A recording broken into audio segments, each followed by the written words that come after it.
Mga kapanalig, ating pakinggan ang damdaming anawing paalala at paghahanda sa Immaculada Concepcion Cathedral sa lungsod ng Pasig para sa pagdaraos ng Simbang Gabi 2025. Detalye sa ulat ni Nolan Ariola. Nolan. Maraming salamat mga kapanalig. Naghahanda na ngayon ang Immaculada Concepcion Cathedral sa lungsod ng Pasig para sa pagdaraos ng tradisyonal na Simbang Gabi.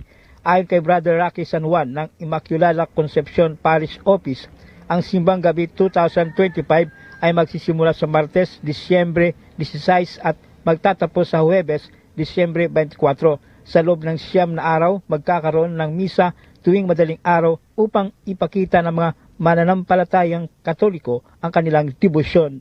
Pagdating naman po sa mga dawn masses po natin sa madaling araw, simula December 16 to December 24, ang mga oras ng ating Misa de Gallo naman po ay sa ganap na 2:30 a.m., 3:30 a.m., 4:30 a.m. at 5:30 a.m. po. Sa araw naman po ng Tispiras ng at Kapaskuhan, ang oras ng ating mga evening masses po ay sa alas 8 ng gabi na pangungunahan po ng ating lubang kagalang-galang Milo Hubert C. Vergara, DD ang obispo ng Diocese ng Pasig naman po, at sa alas 10 ng gabi na pangungunahan po ng ating rektor at kura paroko Mariano Baranda.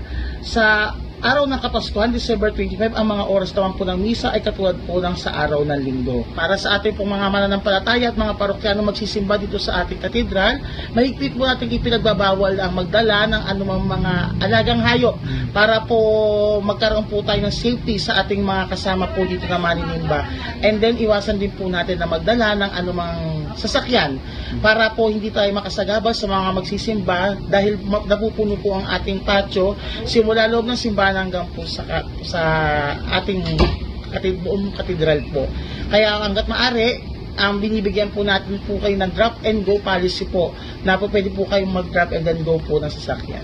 Mga kapanalig, ang lagyan dalangin na isin ng Simbang Katolika ay ang ipagdiwang ang diwa at naayong paraan lamang. Para sa Veritas 846, ang radyo ng simbahan, ako inyong kapanalig, Nolan Ariola, sumainyo ang katotohanan.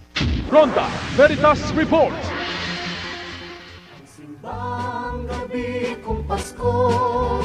Ang Simbang Gabi at Misa de Gallo ay isang paraan ng paghahanda ng mga Pilipinistahan ng kapanganakan ni Jesus.